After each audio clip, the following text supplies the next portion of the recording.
Yeah, exactly. If I'm DJing, then he takes over. He's managing everything, handling everything. So he always comes up with really underground names. It wasn't hard for me because, like when we started Mischief and Mayhem, we're like, who's Mischief and who's Mayhem? We had no idea. Hey guys, welcome back to the Back and Body Hurts RAVE podcast. That's where we discuss all things EDM, and thanks for tuning in. Today, I'm your host, Yikern, and to my right here is Benny. Hey. And we're going to introduce our guest for today. We're going to welcome back Sid, who's also known as from Takeover 6 and also a DJ named Menace. So say hi, Hey guys. Sid. And then his friend, I can say that. Friend his friend slash Seb, president. yeah, best friend I would say, Seb, and also known as Mischief. So, Hey everyone. yeah. So as you all have heard from the Takeover 6 episode that Sid has been hanging out with Seb for far too long and always together all the time. They think that they might be dating, So we just want to ask like the big elephant in the room, right? Are you guys dating? I don't think so. Yeah. Well, yeah, not really. We gotta clip all this and send I think, it to Anchi. yeah. It's a bromance. It's a bromance. Yes. Yeah. Yeah. Let's call I think it that. we have a toxic relationship with techno, Yeah. Yeah. but each on their own. Yeah. So I mean, like you guys are also affiliated with Takeover 6. I mean, you are the main promoter for Takeover 6, and Seb, like, what do you do for Takeover 6? Well, I am the resident DJ for Mhm. Takeover 6. And also, I just help out with whatever I can, kind of just do whatever needs to be done. It needs to be done. Yeah. Seb So- basically helps us with everything that I can't do at the current moment. Oh, so when either you are DJing or like who's opening or who's closing to like just take over some stuff, right? Yeah, exactly. If I'm DJing, then he takes over. He's managing everything, handling everything, and vice versa, I think. Yeah. So you guys have grown a lot from the last time we spoke to you. You guys did face to face in the tall ship Kajama, and then bringing like trending genres from like Europe to North America, like bounce, hard techno, and trying to set the genre trend towards in North America, right? I mean, we kind of in Toronto itself, techno is huge, bigger than in Montreal, I would say, bigger than in Vancouver, I would say. So like Toronto is like huge in terms of techno. And in that journey, like what have you guys learned so far that you are setting the tone for techno scene? Well, I feel like the tone sets itself. Usually in North America, it's a few years, usually 3 or 4 years behind trends with Europe, mostly with techno and most EDM, honestly. Mm-hmm. I would say that we're not setting anything. We're just going with the flow and with the natural flow of things. Like it was bound to happen that hard techno was going to hit big here. Mm-hmm. And, it's been a while. It's already been that time period since it started going super viral and super crazy big in Europe. And now we're getting that. And I feel like we've always liked it. So it was just like perfect timing. Mm-hmm. I think in this episode, there's a couple of topics that we would want to cover. So, I guess career, life, direction, advice. So yeah, tell me about your backstory. We'll start with Seb, Ron. Well, backstory. I'm not from here. I'm from Colombia, from Bogota, the capital. That's precisely where I fell in love with like raves and hard techno, and then I got to know like more techno and stuff. But I was like very young, so I had a huge influence with like Brutalismus 3000 and all these super famous people back then, like in 2021, 2022, and that's when I moved here. So I brought with me my little controller I had back home that I almost never used. Started DJing like house parties. I was DJing Latin music, and then at 5 a.m, when everyone was passed out, I started DJing what was hard techno for me at the time. Which now I know it's not, but it was like super fast music at 140 back then for me. How long ago was that in time frame? That was like end 2022, start 2023. Oh, so you very recent. Then. Yeah, pretty recent actually. Yeah. Absolutely. And that's also a time where I started raving here in Toronto and got to go to some parties. That's where I met Sid and Anshi. Did you have the long hair before you came to Canada? Or was no, that was a Canada thing. It was like a new cycle. New hair, new me. What made you decide to cut it? Oh, I don't know. I just crashed out. I used to have long hair when I was in university, and like the point where, because it was cheaper to grow out the hair and buy shampoos than it is to cut hair, right? Also keeps you warm. Yeah, it also keeps you warm. Like, so true. At the end of my my 4 years in undergrad, like the point where my big Costco shampoo bottle ran out, I was like, okay, fine, it's time for me to cut it all off. Well, yeah, actually, I was in college too, so I was going through that exact same thought process, but also it wasn't even that. It was how high maintenance it was and how much time it was taking from me. Yeah. Because, like, if I'm going to have long hair, I might as well make it look good, right? Yeah, exactly. Did you ever have long hair, Sid? No, I never did. My dad would not allow me to have long hairs. Yeah, I think I had long hair as well in university. And it's just because, like, my roommates all had long hair. And then it just, oh, you have long hair? Oh, might as well do long hair too. Yeah. Yeah, I think it's hard to manage long hair. Yeah. I can never. And did you come here by yourself, or did Yeah, I did. I came for college, actually. I had been here before for a little bit I did high school, so I have a diploma from Colombia and one from here. And then I came for college and to study what I thought was my calling, until I found electronic music. Mm-hmm. So somewhere along the way, I figured, well, I love doing both, but I don't see myself programming and coding for a living. Mm-hmm. I see myself making music and playing and sharing it with more people for a living. Mm-hmm. Yeah. Why not you do both? No, I feel like if I do both, I'm not gonna give my 110% for either or. So I'll just be mediocre in both of them. Did you see the new trend of like writing code to make music? Oh yeah, actually I've been looking a lot into it with strudel.cc. Yeah. It's so impressive, and I've actually been procrastinating a lot, but I need to go Get down the into rabbit that. hole for a couple of weeks and just I figure out maybe I can do something with that live. Yeah. And I think that would be crazy. So keep an eye out, guys. Big things are coming, I guess. Oh yeah, big things coming always. And Sid, what was your, I guess your story? I don't know if we talked about that last time. We just talked about straight into like Maybe Takeover 6. tiny bit. Yeah, tiny bit. But yeah, I grew up in Delhi, India. Techno didn't have a huge influence in my life. Electronic music, on the other hand, did. So I used to go out for a lot of concerts and everything. And before coming out here, I did go to a Charlotte event. And that's kind of where the whole techno thing started.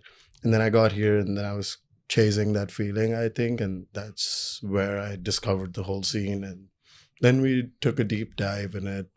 Like, DJing started later down the road, just before Takeover 6 started. It started off as, if we're starting a collective, I should know how to DJ. And then I started DJing and I just found it really nice to do it. I could actually disconnect with everything, and it was something that I like doing a lot. When you started Takeover 6, did you have that feeling in the back, like, you know what, DJing is now like something I would want to do? It's like always in the back of my mind, but like Takeover 6 came a little bit first. Yeah, of course. I mean, Takeover 6 still is the first priority. Once it's running on its own and doesn't need me a lot more, then of course I'll focus more on DJing. But for now, I think I'm doing great with kind of juggling both hand in hand.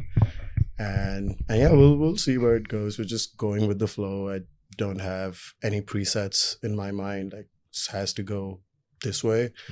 I'll just keep going where it goes. And have you ever brought both? I guess a question for both of you. Have you ever brought your family to one of your events?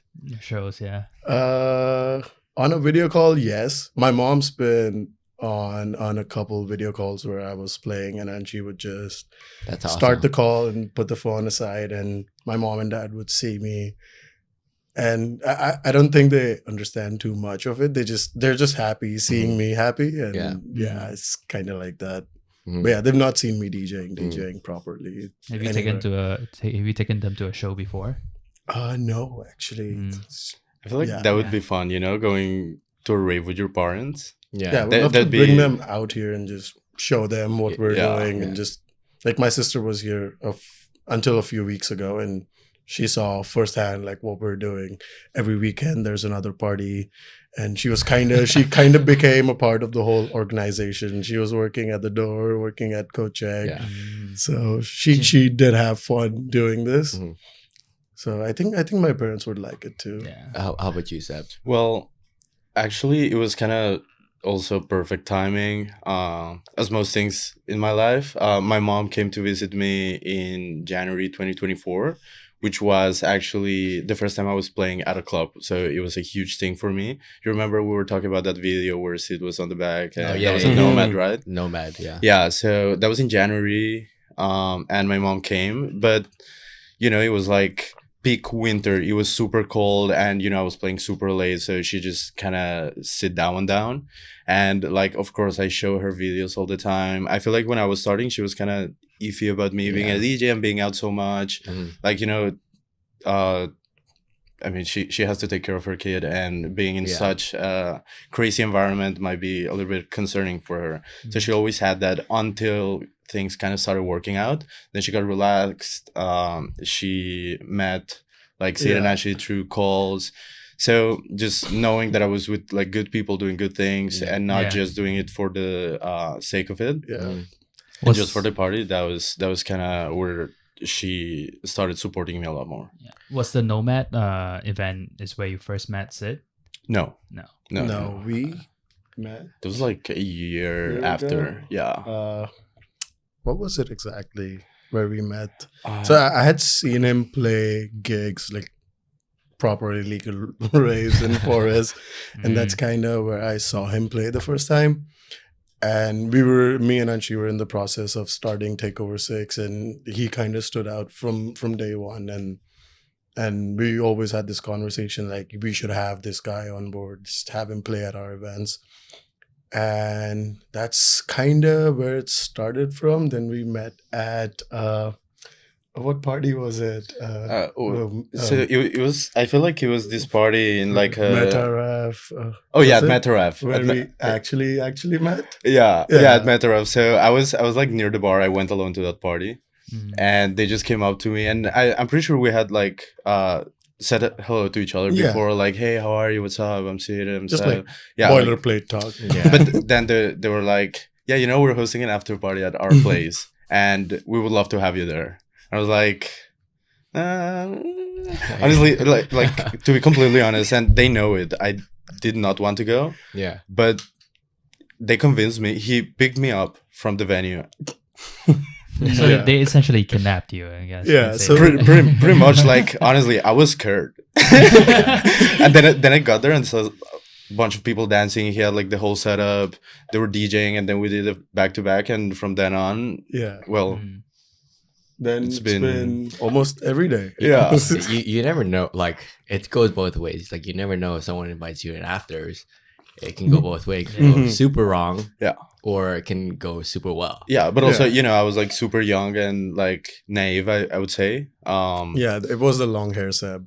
Yeah. He was in So, that era. I you think he was know- just 19 then. Yeah, I was Yeah. going out a lot, just trying to experience a lot of things. Yeah. And well, they seemed like cool people, honestly. So I was like, yeah, I why not? forced don't, him yeah. to come. I don't have anything essentially. better to do. So he's like, yeah, I'm coming back. I'm going to pick you up. Yeah, I was constantly bugging him. He was like, "Are you coming? What's the plan like?" And he's like, "Yeah, I've just got off here. I'm still planning." Yeah. I'm like, "The venue's like 10 minutes away. I could pick you up." And that's when I went out, picked him up, brought him home. What was the venue? The Henry. That was the Henry, yeah. It's The Henry? The Henry. That's like by Moss Park. It's- it used to be a venue. It was right behind Petro Canada, I would say. Yeah. It's on Jarvis and something. I'll tell Is it you. still there? Does it still exist? No, it Oh. So it used to be a body shop or a garage. Was that the first one you did your? No, it's not the body shop Oh, studio. It's okay, like a okay. body shop, like a garage. Yeah. So what was your impression of him then before he quote unquote? Well, Connect I knew they really loved the music a lot because I saw them at parties many times, and I'm like, yeah, these guys know what's up. Like, they were always front row dancing, just like me. So I knew we were kind of similar in that way, and then I got to know them better. They're nice people. I mean, that's what we always say in the panel, right? If you like want to excel in your DJ career, you have to show up and like, you know, show your love, show your respect. Absolutely. Then you make people notice you, right? So, I mean, this case, like the partnership actually happened and you guys helped and started Takeover 6 too. Yeah. How far was I guess that incident? Not incident. Incident. Not incident, but interaction between. Blink twice if you're in danger. when you started Takeover 6, like what was that time frame like between when you first started meeting and not started meeting, but started meeting? Not started meeting. Jesus, hey guys, I think we're clear getting on spicy. that. Yeah. Maybe they are dating. And I'm just joking. So I think it was like 4 or 5 months before our first actual event. October 2023, if I'm correct. Yeah. September, October 23. And then the first takeover was February 24. So I can give it 3-4 months. So it was pretty fresh off the bat. But yeah, we clicked since day away, one. The vibes were great. Aww. They're going to cut a reel out of this one. And she will love this, right?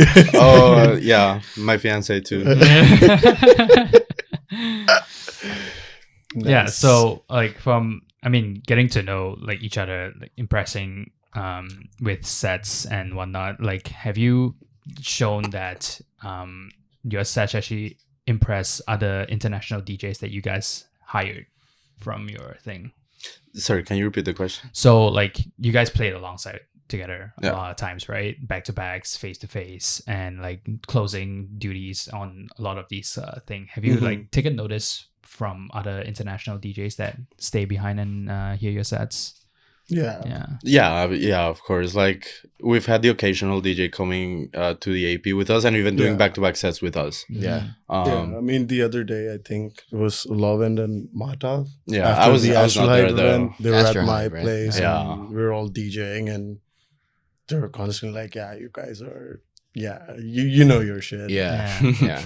And it's so we've got enough validation to know we're onto something. We just keep going at it, and Well, what would you say is like a notable advice that they have given you that stood out from like? I think keep showing up. Just keep doing what you're doing, and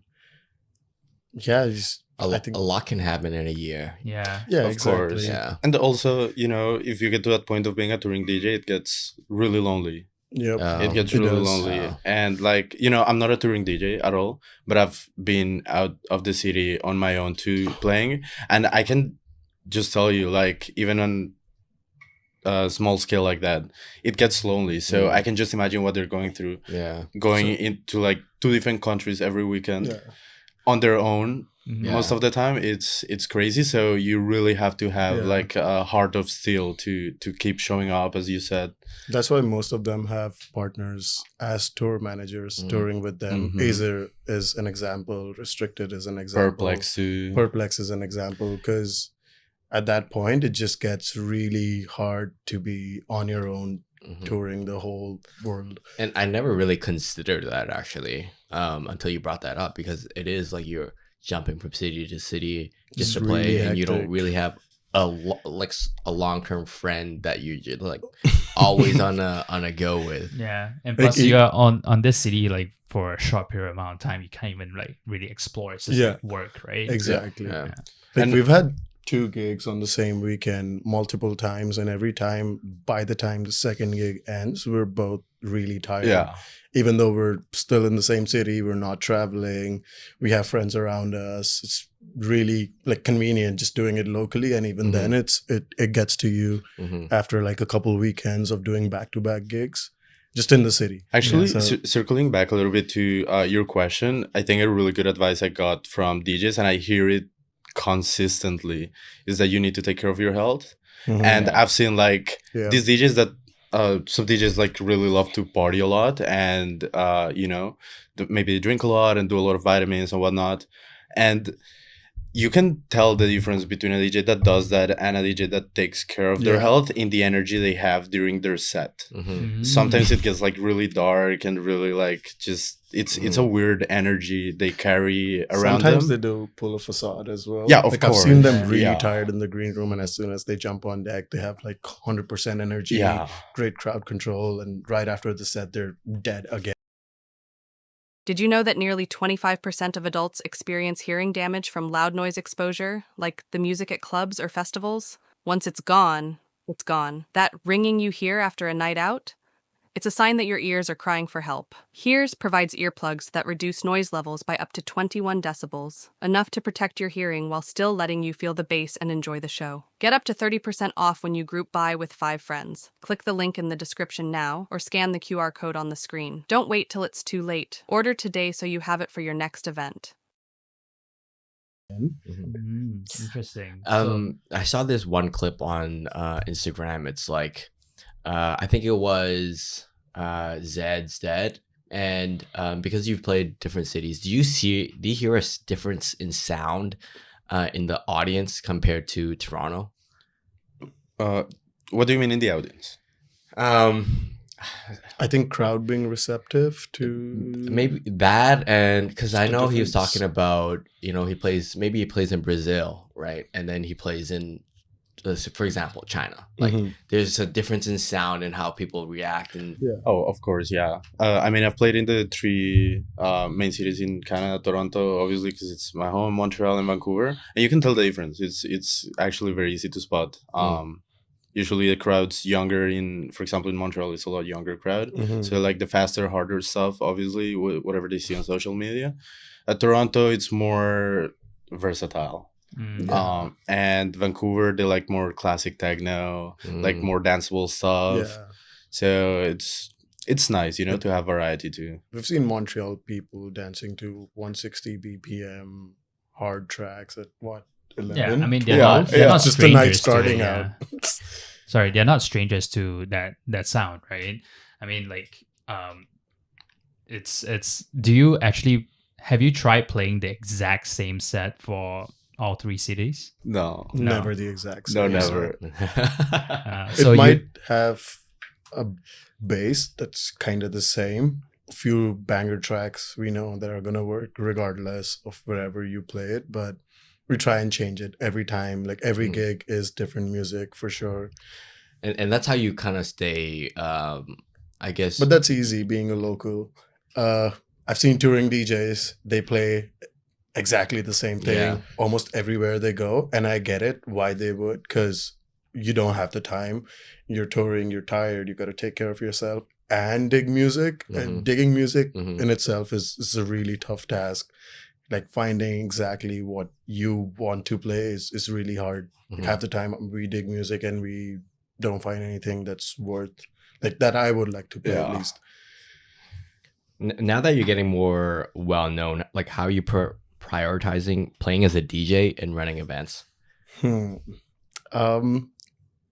Like I've played enough gigs to like have my basics sorted out. So the events that I'm also organizing, DJing comes second, of course. So I try and get everything sorted out for the event beforehand. So I have ample time, maybe a day before the gig or even during the show. Like on New Year's Eve, I like put tracks in my playlist an hour before my gig, which is not what I usually do. I but know. I was bugging him the Yeah. entire week before, like, hey, bro, do you have your playlist ready? Because we kind of do this thing where we hold each other accountable for Yeah. like doing a good job, and we just push each other to do better every time. yeah. And I was like every day calling him like, Hey, how's the crate digging? Did you put your hotkeys in? And yeah, that was the first time I was kind of unprepared. Like usually I have everything in place beforehand, but New Year's was an exception where it needed a lot more of my time personally to actually make it work. So that was the only time I went in not prepared for a gig. Because the thing is, like, you're running your own event, but you're Mhm. also DJing in your event. Yeah. So you got to worry about making the event happen. Exactly. And then That comes worry about the first. DJ. Of course. Yeah. Yeah. If the Yeah. event's not running nice, then there's no point of me DJing. Yeah. I can always proxy myself with Seb and be like, hey, just jump on. I don't want to play. Yeah. But Yeah, so we haven't really asked why did you guys choose your DJ name as Menace and Mischief? So I'll pass it on to Mischief first. yeah. Well, so, before we were Menace and Varon. Varon is my last name, and Menace as well, because sometimes a DJ, sometimes a Menace. Sometimes both. Okay. Okay. And then I guess we were on a fun road trip, the two of us. I was DJing a friend's wedding, which was... But it had been going on for a while where Yeah. people were telling us to put a name on it, to put a name on mostly the back-to-back. Anchi. Also a couple more people. Yeah, and E.g. we're like, okay, we cannot be doing like Varon back-to-back Menace or Menace back-to-back Varon, because It's the like same thing. it's happening all the time, Yeah. right? Yeah. So we better put a nice name to it, and then we're just on the car like brainstorming, and Mischief and Mayhem like it just came to us. Yeah, it was, I think, kind of like the first or second renders of names that we were going Yeah, through. yeah, we did a few batches, Yeah. and we This tried one out was- like this one made the most sense. Yeah. Was it tough changing your Instagram handle from Veron to Mischief? oh, not at all. Like it wasn't hard for me because like when we started Mischief and Mayhem, we were like, who's Mischief and who's Mayhem? We had no idea, and we're like, yeah, we're both. But then we started kind of thinking more about it, like about our personalities and how it goes with the names, and then we came to a conclusion that I was Mischief and he was Mayhem, and then I was like, yo, Mischief's actually kind of cool, and I don't love having my real name out there as much, at least not my legal last name. So it's kind of funny that you guys said Mischief and Mayhem, but then Sid is still under Menace. Yes. So Yeah. initially That's what I'm we saying. didn't Yeah. have this issue initially because he had Varon, I had Menace, and then our back-to-back was Mischief and Mayhem. So it's pretty simple. We have our own personal identities, and then we have our back-to-back identity. But then Seb, out of nowhere, thought, hey, wouldn't it be nice that I I switch crashed to out. Mischief? Yeah. So now it all falls on me if I should rebrand or not. sorry, bro. So he just put me in a spot. and yeah, it's not been a long time since he like transitioned, so I'm still thinking about it, but I don't know if I do want to switch it up or not. So maybe you're the back to back of Mischief and Mayhem. You are Mayhem, but if your solo project is Menace, Yeah, that's fine too. Yeah.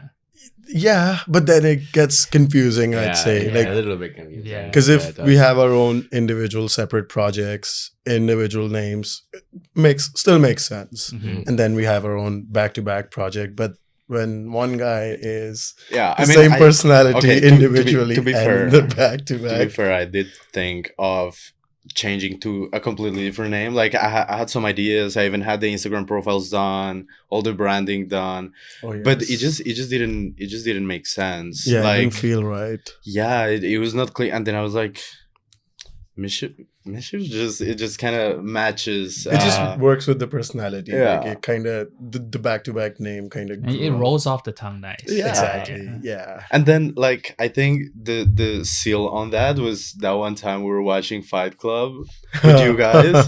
So it was like after one of our events, no? Yeah, it was like a 2-day thing where we had an event on Friday and then our own on Oh Saturday. yeah. So it had been a long weekend, and we were sitting at my home on Sunday just watching Fight Club. And that's kind of so the day. I'll let you take this. Well, so we were during the entire movie, we're like, yo, this soundtrack slaps.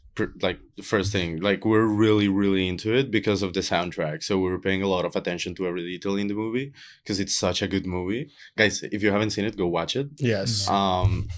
It's really really good, and we were super invested in it. And then on one of the last scenes, actually, So we they're could on see these different projects Yeah, throughout the movie. yeah, but then at the end is when everything kind of makes sense, and Yeah. you can see on the background they have like these folders, and one says Project Mischief, and then the other one says Project Mayhem.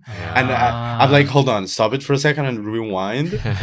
Did my like am I just hallucinating from the lack of sleep, or what's going on? And that kind of blew our mind because we just named our back-to-back like not a long time ago. Yeah, And then we saw it there. I'm like, okay, that's definitely a sign we're keeping this. absolutely. I have one question to that. Did you guys watch that movie at like an after party at 6 a.m.? Oh, it was more like 8 p.m. Yeah, on Sunday Yeah. because we slept the whole day. I see. Yeah. Yeah. So, like, have you ever noticed that now that you've started DJing, has your crowd changed? In what sense? It's like you have a little bit more tuned to your sound to, like, let's say, the demographic of your crowd, or I think it's just dependent on where we're playing. If it's a different collective, we do have our regular people that are always there to support us, yes. But we're exposed to different people every time. If it's not a Takeover 6 gig, then yeah, definitely different set of people every time. How do you sort of pick who you work with in terms of maybe local or national, international? Like, how do you determine that factor? Do you work with everybody or Almost everyone, I'd say. Like it's also a process of like scouting. Sometimes we just go out to a random party and we're like, yo, this guy's actually good, or this girl's like really good. We should have them play at a party. And then for internationals, usually like if we find somebody interesting, somebody new, we just send it and we're like, yeah, what do you think about him? Like check his Spotify, start listening to their music and whatnot. There's like, yeah, may have like, how big of a factor does he have with you in booking international artists?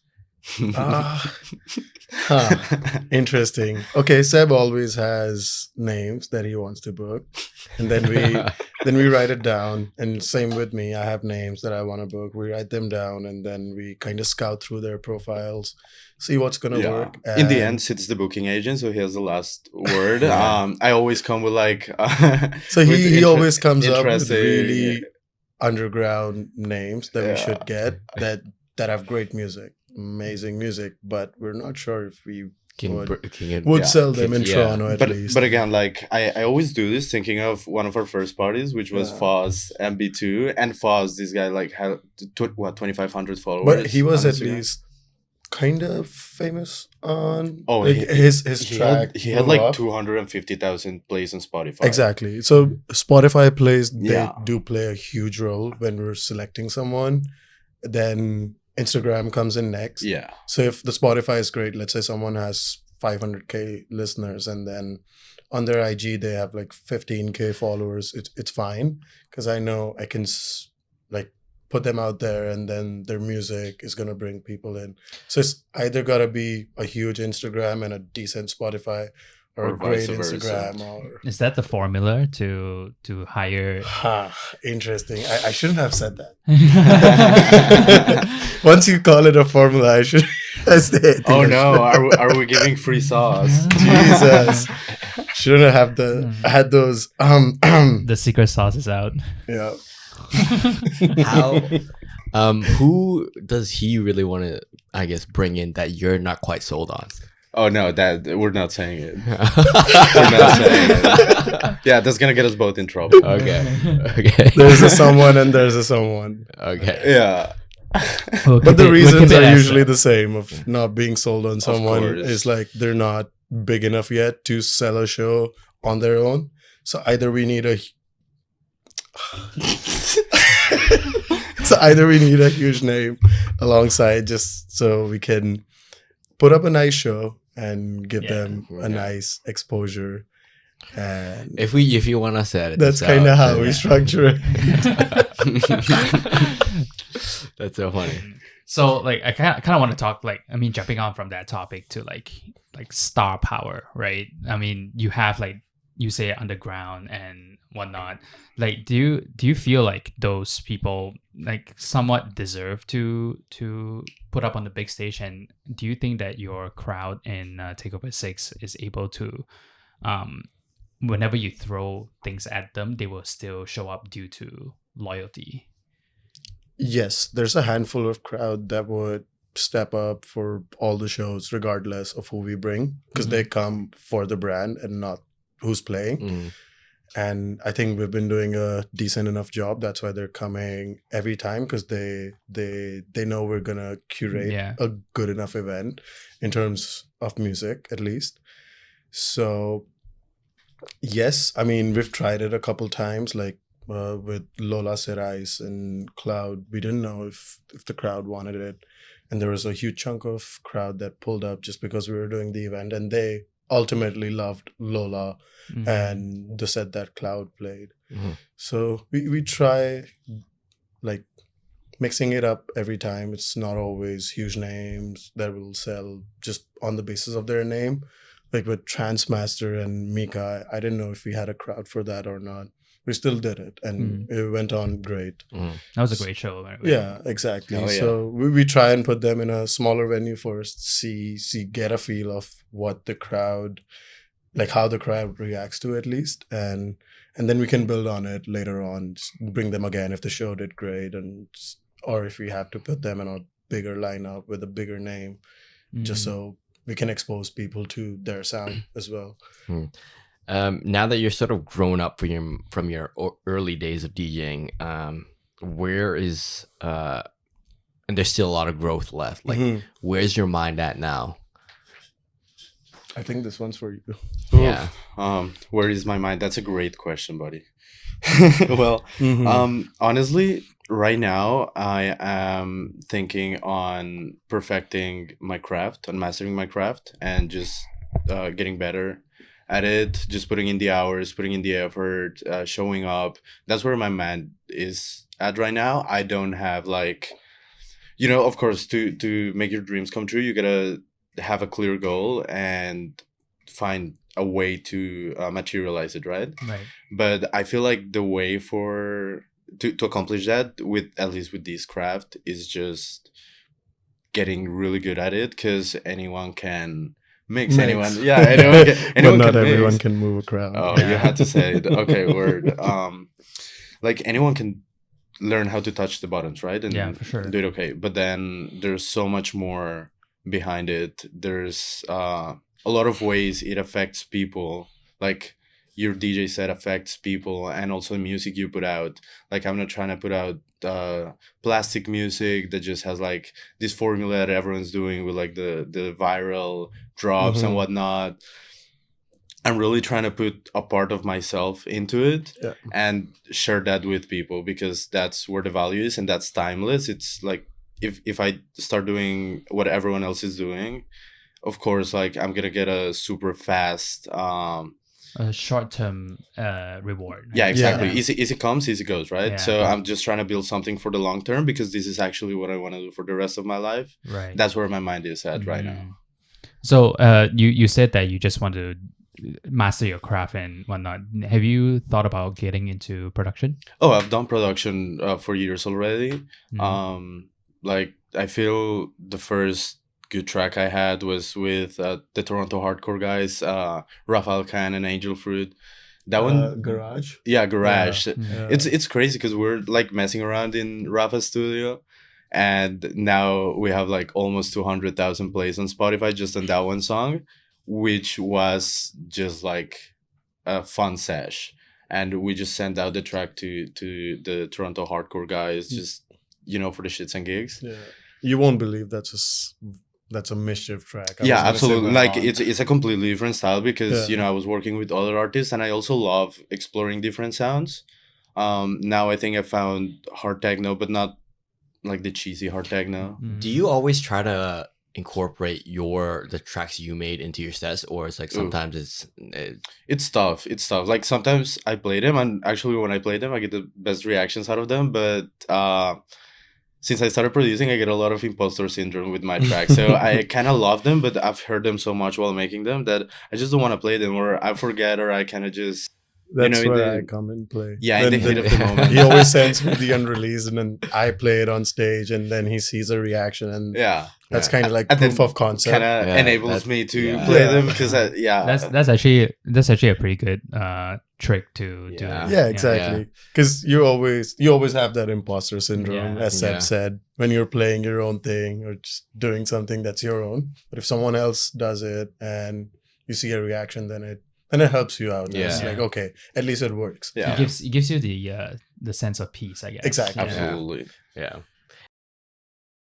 Hey everyone, thanks for listening. Real quick, if you're planning on attending any events overseas, you need to sort out your mobile data before you go. No one wants to be that person hunting for dodgy Wi-Fi just to load their ticket or find their friends at 2 a.m. Use Airalo. It's an app that lets you instantly download eSIMs for basically any country. It's super easy. Pick your destination, buy a plan, and boom, you've got data as soon as you land. It's way cheaper than roaming, and you'll be set for maps, messaging, all the fest photos, no stress. Best part? You can get 15% off with our code BNBHertz15. Just head to airalo.com or grab the app and enter the code at checkout. It's like you don't, you kind of take your hands off it, and then if you play it for him, it's like, I had no idea, and Yeah. it helps you take that jump without taking that jump. And there's also times where life just throw the opportunity at you and you can't let it pass. Like I remember this one time we're opening for Restricted, and we're in the car before going to event, and I was playing some of my tracks, and Angie was like, yeah, I really love Pink Ferrari, it's really good. And I'm like, yeah, it's okay, it's alright, maybe I'll play it, maybe not, as always. And we almost didn't play it, but then Mhm. Restricted, I think, got late. Yeah, he was by late. 5 minutes. And we had almost ended our set, and I was looking around. I was like, if he's not here, we got to play 5 more minutes. Yeah. And that was, I think, our cue to play his Yeah, track. I was like, And, okay, like, I didn't play it during the set. If I don't play it the now, I'm a craziest big reaction. sleeper, because he was like, such a huge party. The energy was peaking because the headliner was about to get on. Yeah. And, I played it, and the reaction was just insane. I get goosebumps just of remembering that moment. It's insane. It's also like a chance that Restricted might hear it too, right? Well, yes Yeah. and no, like, sure, but they're always playing so much. Yeah. Like when you're touring artists, you're meeting so many new DJs. Like I don't think that's where you're digging for music. Like they're not actively looking for new music It's not at the the first. parties. It's not the first thing that you're prioritizing, and you No, of just course. want to Yeah, please. yeah. Of And course I not. out. don't That's just for think they're, you, right? they're Yeah. kind of focusing on that either. They're like locked in a different, Of course. in a different world. They're not focusing Yeah. on if that is the track that's yours and you played it. Yeah. Speaking of opportunity, how did you guys feel when you got the text to play EI? Oh, I thought it was a prank. So like honestly, so it was a really tough moment in my life. Mhm. I was going through it like big time. I was in the hole. Yeah. Like a lot of stuff was happening in many aspects of my life, and then I wake up one day at like 3 p.m. Like I was rotting in bed for days, and I wake up and I see the email from Coda. from the guy that booked me at Coda in January, and I'm like, no, actually it was a different person this time. Was it? Yeah, that's why I thought it was like a prank or a scam, Yeah. And yeah, like first thing I did was call him. Yep. Yeah. I was like, bro, I don't know if this is legit. So I just forwarded him the email. Someone's trying to prank you. That's an Because evil this prank. happened once. That's such an evil Someone prank. with a proxy Live Nation email. Oh, yeah, but I knew That's that so was a funny. scam like right away. Yeah, somebody emailed me from Live Nation for like what With the was fake it? Live Yeah, Nation. for like a corporate gig or something like that. So how did you validate that it was real? Well, I saw the name on it, and like You started doing it was like a real Real person. yeah, it was like a real email, a real person. Everything was legit. So And we You know, just that was- asked around. I think yeah, I reached out to Pedro because I knew Oh, yeah. it was kind of through him, and he just referring Seb because he's seen him play so many times. And so I just sent it out to him, and I was like, "Is it legit?" Yeah, shout out Is- Pedro. Yeah, shout out Pedro for sure. He is definitely a gem in the city. Oh, absolutely. So how do you feel to play at EI? That was absolutely a crazy experience. You know what's so funny? When we record this podcast, it was the week and with Takeover 6, it was the Yeah. weekend before. Oh, You were set nice. at EI. Yep. Yeah. Yeah, and like, I was opening stage 2. So of course it was super early. Doors were late, so my set was cut. So I really had to live the whole experience, and I'm grateful for everything that happened that day. I'm grateful for all my friends that showed up. Like, of course, the stage was not full. I was opening. Yeah, Um, I was there. But he had all the real ones there. Right? Yeah. I think like and the closest and 20 people. that was so much more special because it was like a private party with the best production in the city with yeah. my day ones. Yeah. How is a festival set different from a club set now? Well, so in my opinion, there's 3 different types of sets: warehouse set, a club set, and a festival set. A festival set, of course, you need to adapt to the lineup much more than at a warehouse or club, because at a festival you have a lot more DJs, a lot more going on. Usually, if you're opening, you start during the day. So I took that as an opportunity to kind of do something I love doing, but I don't do out there so much, which is playing like proper old school hard techno. Yeah, you were right before Fahad. Yeah, I was playing right before Measure Divide, Yeah.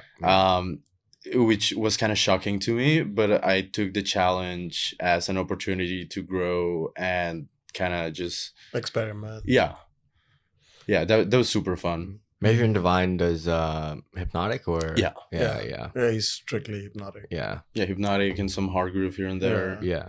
Yeah. Did you feel any different when it was bright as day playing on the deck, like under the sunlight? You could see everything. Yeah, you could see For a everything. change. Well, I'm not gonna lie. Yeah, it was weird at first, but then it felt like any other set because I'm always looking up. I'm always looking at the crowd. I try to not get too Indulge in to the, indulge. Yeah, in the mixer. I'm always looking around and seeing what's going on around me when I'm DJing, whatever it is, at whatever time it is.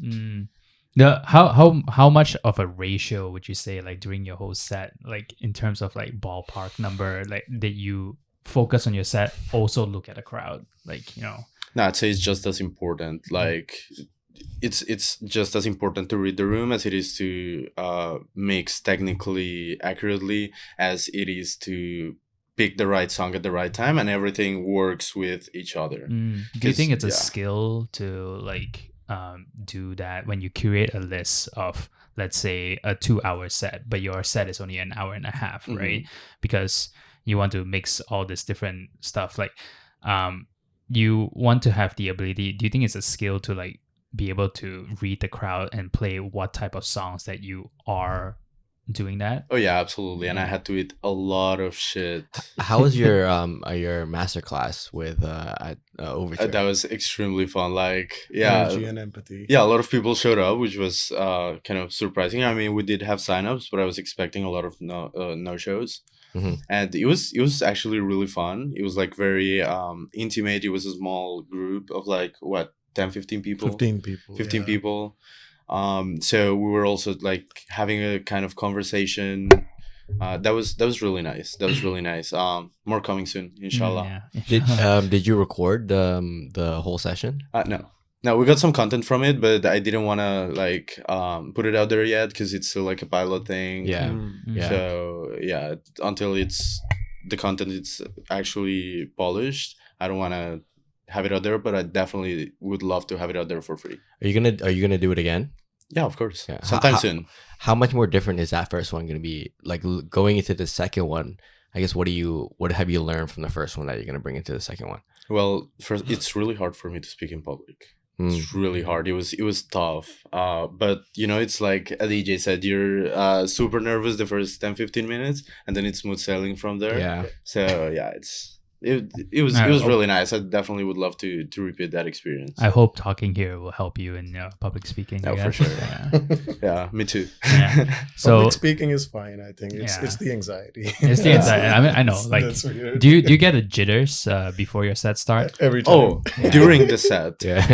During the- you can watch. I'll be releasing the some clips from the New Year's Eve set, and the camera was like right by my hands. I'm shaking all the time, and that's perfectly normal. Like, of course, I'm nervous. It matters to me. It matters a lot to me. I really want to do my best for the people out there on the dance floor. So, and also for everyone who has supported my career. Yeah. So can't let them down. And Yeah, exactly, Of yeah. course, I get the jitters. Do It's you normal. get the cold sweats? No. Oh, okay. Yeah, not the cold sweats, because but I definitely get jittery. Yeah, jittery. Yeah. Because some people are different, right? In Yeah, of terms of course. that anxiety thing. I get everything. You get everything. Cold sweats The and- jitters. So what? You guys also played at Coda. Like, what can you learn from like playing at Coda to apply in your normal Takeover 6 events and the production, and also like how things are run? I wasn't there long enough to actually notice all that, but I mean, it was a fun gig. Great opportunity playing back to back Ali K. I had an amazing time. I'm not sure if I learned anything from that. Like nothing was different for me. I treat every gig as the same. Can be the biggest crowd, can be the smallest crowd. I'm just out there to do what I do best and just play different music from the last time. And that's the approach. It doesn't matter where I'm playing. Can be Coda, can be the Raven, can be McCormack. It's all the same. What's your guys' focus in 2026 or this year? In terms of General, I guess. Well, let's start with Takeover 6 first. in terms of Takeover 6, just keep building on what we've already built. Just keep scaling it up. Try and find new venues if we can, which is already hard. And yeah, just see where it takes us. Always ready for any opportunity that comes around. So yeah, we've got a decent year ahead. It's got a lot of things coming up. So, How far are you sort of booked in advance right now? Oh, that's state secret. Okay. So then Nine yourself? months. Well, Really? Okay. Wow, that's really far.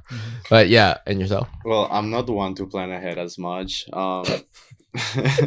Honestly, I'm not a huge planner. I'm more of a dreamer, and like I don't love sharing my dreams with other people. because I was just about to ask you. Yeah. Yeah. So, but yeah, like I feel just keep doing my best. Keep working really, really, really hard, because I feel like this city needs more hardworking people and less sleazy promoters, sleazy DJs. I feel like we have enough of those, and it's enough. We don't need one more. So, yeah, I really don't want to be that guy. I really want to put the time in the studio, make good music that has a soul, that has a message, that has a meaning, and put out there a lot of DJ sets that impact people's life.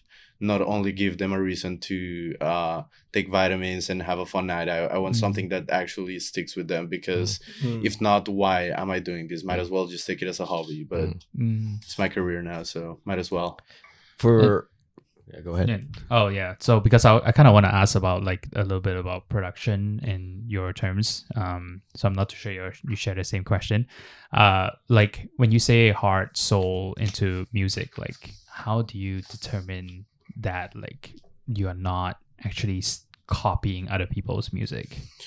Well, of course, there's this thing with production that's really important, and it's taking references for sound, mixing, mastering, and arrangement.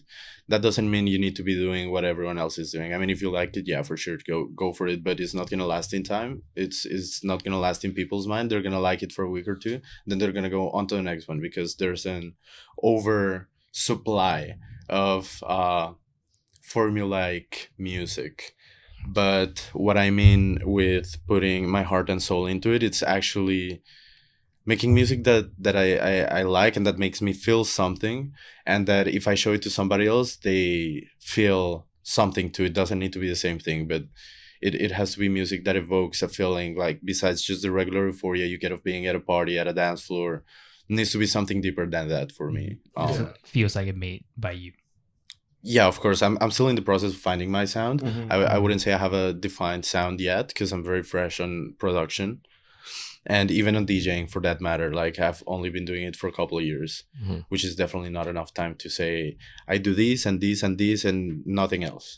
Like I'm still exploring and changing. Do you also things. have a fear that finding your sound is a total different genre than what you currently play? Not at all. No, that's actually kind of an exciting thing because, you know, I will always have a place in my heart for hard techno. I'm open to anything. Right now, I'm just enjoying what's coming to me, what I feel like doing. I'm just doing the best I can with it and having as much fun as possible because you don't know what's going to happen tomorrow, right? Yeah. And I think sound is ever evolving. Like it's evolved a lot for him. Like I've seen him play like really, really hard industrial tracks to what he plays now, and then so you always evolve as a DJ. I think you kind of need to break out from like I started playing hard techno, then I love playing proper techno now. I play breakbeat stuff as well with the Conductor Boys, and it's fun to try something new. So I think in terms of sound, it keeps changing, keeps evolving as you put in more hours into DJing, listening to new music. I think my sound, or I think our sound, is anything that sounds nice and like, yeah, like who feeling. said as a DJ you need to stick to one genre, right? Yeah. Like, bro, play tech house in your hard techno set. Who's gonna tell you no? You're the DJ. Like, just go for it. If it sounds good, it sounds good. That's the rule. If it sounds good, it sounds good. And the best DJs are always versatile. Yeah. They don't stick to just one thing. I mean, if it works for you, great, but then you just limit yourself to just one thing. That also shows the skill, right? Exactly. If you are able to transition between like 150 to 128 BPM, right? I mean, like for Demos and Phobos, they recently made a track that transitions hard techno into dubstep and back into hard techno, right? And that shows a lot of fresh into the scene, right? People like a little bit of variety. Like, Yeah. you know. Yeah. A little green here and there. Yeah, that's nice. For people that, you know, I guess want to be more involved in the scene and help out, or even possibly work with you, like what does that look like? Because I know a lot of people that want to be more involved but just don't know how. Is there anything that you guys have an advice for the, I guess it's like the new guys or like the guys raving, and you know, what more can I do? I mean, I think most of them kind of start out as promoters, just to get into the whole scene, and like we've had people around us that started out as promoters, but they're great at doing other things too, making content. So then you can always branch them out and give them different tasks. Like Seb initially was just our DJ, and then we realized Seb knows a lot more than DJ. No, I actually. Oh wait. Hold on. Yes. So actually, I made the flyers. I made the graphic design for the first ever takeover. First and first and second, yeah. And I remember I was like kind of shy. I'm still kind of shy, but not with them anymore. Like their family. So I was like, "Hey, bro, and do you think I could play at that party? Like maybe." And the opportunity came by. I did it back to back with Ovnik. Yeah. And yeah, it was kind of like that. It was, I started as the graphic designer. I remember we had this meeting at some cafe, and kind of discussed like the direction of how we wanted things to look for takeover at first. Yep. He was always gonna DJ that party. Yeah. But then he did become the graphic designer as well for Yeah, that. yeah, for a while. Because we were looking for someone, and then I asked him, like, do you know someone? He's like, yeah, I could. Yeah, why not? I mean, yeah, when you are starting a new company or whatever venture say you are, you want to wear as many hats as possible, right? Yeah. And if you can do the tasks, and people love the ones that are able to take up the task, right? And because when we start, if you are able to do something, take it and go. You know what I mean? Exactly. And whatever you cook up, you can ask the rest of the team like how you feel about it, right? And if they approve, they approve. Oh, yeah. Exactly. Hearing is one of your most valuable senses, and nights at the club or festival puts it to the test. Repeated exposure to loud bass lines and crowd roars can cause irreversible damage, but it doesn't have to. Here's earplugs lower noise levels by up to 21 decibels, protecting your hearing while maintaining the sound quality you love. They're comfortable, effective, and designed for music lovers. You and your rave crew can save up to 30% with their group buy deal. Don't compromise. Click the link in the description now or scan the QR code on the screen. Don't wait till it's too late. Order today so you have it for your next event. Yeah, we actually did through some. We did go through some iterations of like the flyers. We're all working together on it, and I think that was really nice. I think it was early days. Yeah. We didn't know what we were doing. Absolutely. So we were just trying everything and like whatever we could figure out. We were just doing it on our own. Now it's more delegation, I'd say, because I can't do everything on my own. It's not at that point where I can be everywhere and everything works. Yeah, but you also want to be experienced in all those little things so that you can kind of spot exactly if it is a scam or whatnot, right? Scam. Not scam, right? The thing is, like, we catch your drift.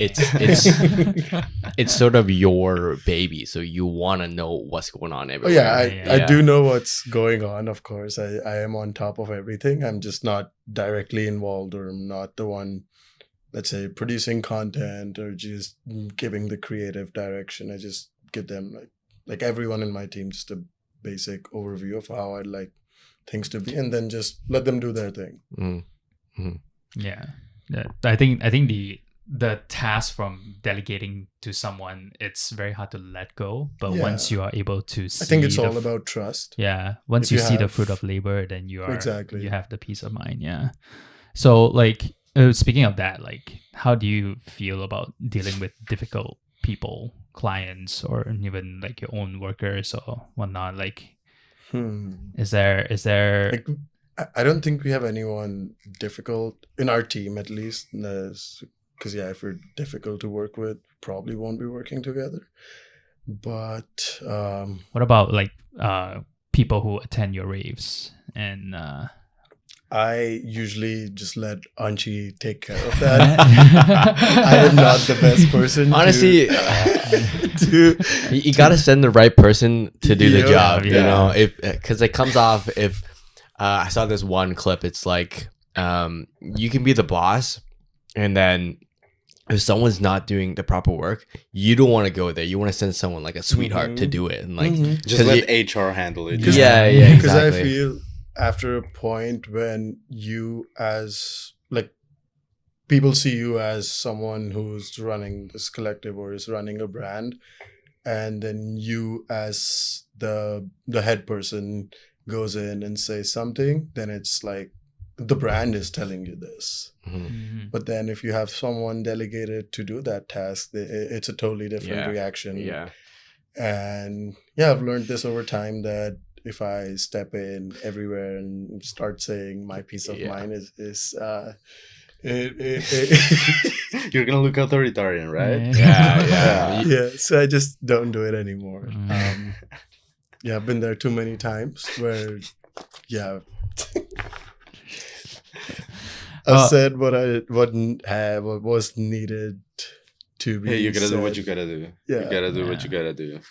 And then it's like, take over, did this, take over, did that. So I just don't do it anymore. Snake over 6. Snake over 6.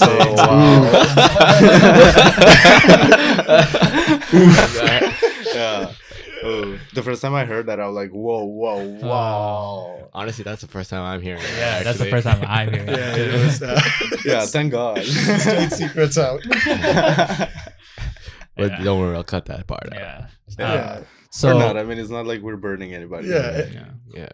And if we are, then we are. It's Yeah, like- internal jokes. kind of jokes. Yeah. If you know type shit. Yep. So like I kind of want to address a little bit about like DJing. Like, so you have done like 360 sets and also like regular sets. Which one do you find like the trend setting it is for like if you have a proper stage, or do you have like a big stage, or do you want like a crowd behind you? For example, like the way how Rebel does what is that, the Holy Priest set, right? When they did like that whole entire thing, I've heard it's good for the cameras, but as a DJ itself, it was very difficult for them to concentrate on their set because they can always hear the crowd behind them, right? And and They probably have bad speakers. No, and I feel like that's a Rebel problem because Yeah. that's the only place where you go to party and you only can hear people talking even at a hard techno show, Yeah. which is Yeah. kind of sad. I think the Holy Priest one, their stage is not really set up for that design Yeah. or their sound system. So Yeah. I mean, it's a that's where- club. It's not even. I wouldn't say it's even suitable for concerts. And I think the great thing about McCormick and how you guys set it up is sort of modular. You can sort of set it up the way you want it. Yeah. Yeah, because it Rebel is It's, like it's sort all of, about budget. Yeah. At McCormack. If you've got a nice budget, you can move the stage to the center, have a bigger backstage, set up lights in a different way, add more speakers, for instance. Because now we've started doing 2 stacks instead of just 1 stack of function ones, just so people at the back end of the room also kind of have the similar experience as someone front rowing the event. So you can always add and take stuff out and just find out the right tuning for shows. Like now our go-to setup in the main room is always 2 stacks because we know that works and everyone's happy with the sound, and you can keep fine-tuning. If it's a club and it's not modular, as you said, then it's hard to rectify things and just work on feedback from the crowd. how do you guys how do you guys test that? Like It's all feedback. Oh, Like so- I so you don't hold like a decibel counter and No. walk around the room? it's because it's not about metrics, because if we go by metrics, it's loud enough at the back, but then when you're actually there, you realize the bass at the back of the room when you just have 1 stack is way more it kind of takes over on top of the highs and the mids. Mhm. That's why you need a delay stack to just push the higher and medium frequencies at the back of the room and just give you like a more balanced EQ. Plus, the room sounds completely different when it's empty than when it's Yeah. When packed. it's crowded, Yeah. I think the way that you guys really set it up is really good. Yeah. We rely mostly on crowd feedback. Like if someone comes in, like if one person comes in and says it didn't sound great, I might just let it go. But if it's like at least 3 people or 4 people come in and be like, hey, the sound wasn't as great, then we start working on it and try different things. And then when people come back and actually recognize we changed something and they like it, they always come back and let us know, like, okay, this was actually nice. So we keep that and then just Do you jump also on. walk around the room to verify that they are saying the truth? Yeah. Every time. Yeah. Because when we did the second stack the first time, we actually, like, I spend most of the time at the back of the room just to figure out how it sounds. And yeah, that was a huge difference because even earlier I could feel it with just 1 stack. The bass was way too heavy and you couldn't hear the highs and the mids as much. But with the delay stack, it made a lot of difference. So does the speaker on the stack matters? Yes. So we initially tried using I guess Danley's and What was it? Dynacords? yeah, Danley's. I think we used Danley's once as the delays. But Oh yeah. At McCormack, you mean? yeah. Yeah. But I think function ones, they were best with function ones, and now we just use function ones as delays because Danley's didn't cut it enough. Yeah, I mean, function is just extremely clear, and Yeah. it's really good for the type of music we're catering as well. they have a shorter throw. That's why you need delays in place just to fill up the room nicely. And even though it's punchier, you don't need them to be like super loud to have a clear and like still potent sound. You can feel it on your chest and still hold a conversation with the person next to you right by the speakers. Yeah. And still feel the bass like everywhere, you know? Yeah, I mean, you guys also try void system, right? How does that differ between function? Voids are good, but I wouldn't say they're like perfect for the They're type of great music for we do. aesthetics, I'd say. I mean, they look fantastic, but they're like they look too nice. I would say to be at a for rave. other genres, they are great. Like overall, they're great speakers too. Yeah. But like for hard techno, dude, Function One, it's up there. I mean, we used voids at Entourage and Yeah. and the newer ones that Tyler has, and Those were were fire. amazing. Those were fire. Yeah. those two tops were big enough and strong enough to fill up the entire room. We didn't need any delays because they still have a longer throw compared to function ones, so you don't need as many delays just to fill up the room.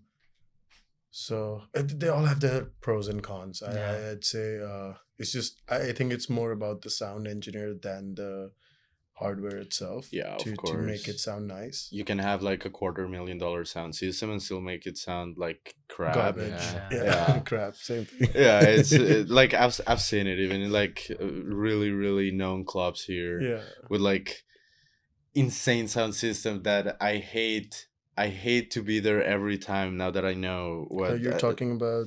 I'm talking about that one Yeah, club. that Yeah, one. Okay. Yeah, I know. yeah, because like the sound system has so much potential, but it sounds like garbage every time because they just put them there and Is it I the one forgot on the about it. East Yeah. End? Huh? Is it the one on the East End? Yeah, I sure. think I know which. Yeah, I think I of know course. which one you're talking about. And like you I'll know, talk about I still both. have a lot of love for that club, but like, come on, dude. Yeah. Like, We'll get it talk together. We'll talk about it after. Yeah, that's so Yeah. funny. So have you guys? One more question before we kind of close out this conversation. Have you guys tried? I know I've been to McCormick and your events numerous amount of times. You guys do a lot of like modular stuff for your speakers, but have you guys tried mounting it on the ceiling? If we mount it on the ceiling, then it's a harder task to Get it set up. not even set up. We can set it up once and just use it for eternity. But since McCormack is a space where you can just come in and do your own thing, it's not sustainable, I think, for those guys. They have their in-house sound guys, they have their in-house lighting guys, but not everything stays in place always. You usually tear it down a day or 2 days later. Because it's different for genres. Yeah. Right? Like Yeah. you're talking about. Yeah. yeah, they bring in different sound Yeah. systems even. Like and I've just set seen it up. D&B guys bringing in KV2s. Yeah, KV2 some 40 hertz sound system. Yeah, because it's like this heavier bass music. The function ones won't cut it. They need KV2s and like Yeah. bigger subwoofers. Mm. Like I've seen 32 subwoofers. in How do there. they decide that before, or do they already have an idea going? So it's into it? on the promoter. Like for us, we always Oh. want to go with function ones. Someone like DNR Productions would use KV2s or 44 hertz, and I've seen voids being used there too. I've seen Tyler putting up his speakers for AM/PM in there. Is it like, you're gonna try this one time and then another one this time and then just sort of feeling out for all of them, or is there a place that you can sort of demo it?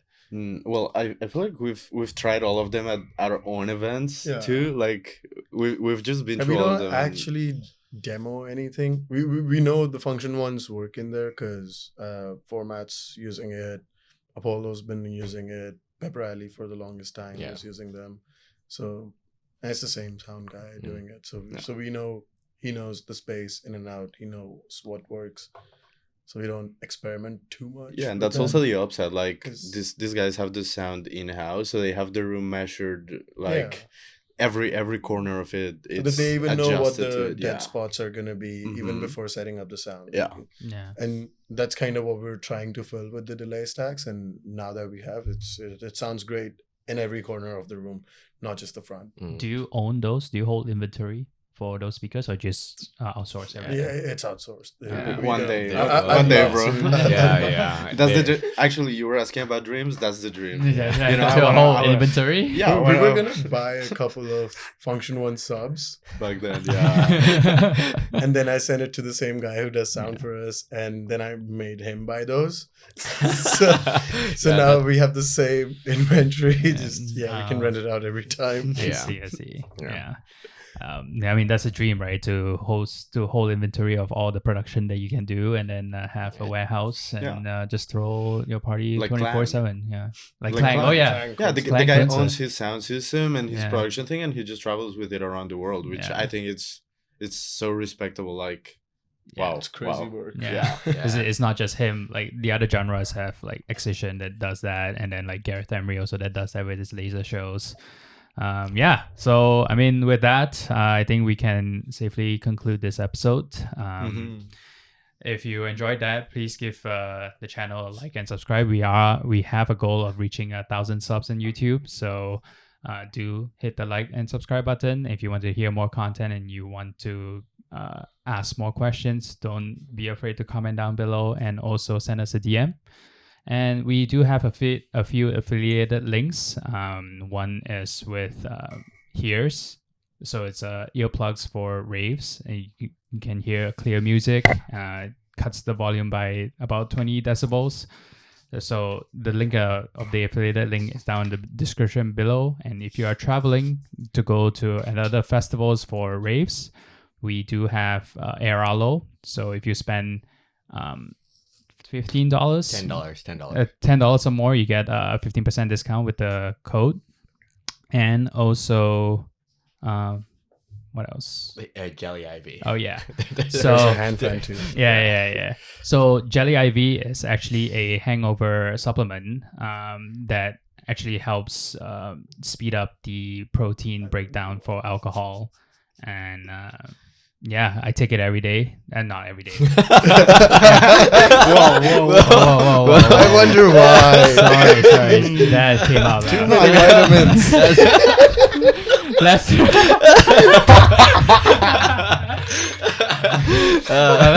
that again. Let's do that again. So we do have Jelly IV. It's a supplement for liver to break down proteins for alcohol. It helps with hangover, and I do use it for the events that I do drink, and the description is at the bottom as well, the code. And with that, I'll see you guys next time. Oh, before that, you guys want to plug your yeah. Instagram, IGs? Well, Takeover 6, Mischief and Mayhem. Mischief and Mayhem, Mischief Music here. Menace, because of him. Oh, come on, I'm buddy. stranded Come on, now. buddy. Potentially Mayhem too. Yeah, potentially Mayhem. Time will tell. Stay tuned for that. Yeah, big Alright. things coming. Uh, Yeah, thank you so much, guys, for Big having love. us. Honestly, No problem. it was Pleasure. really fun conversation. Yeah.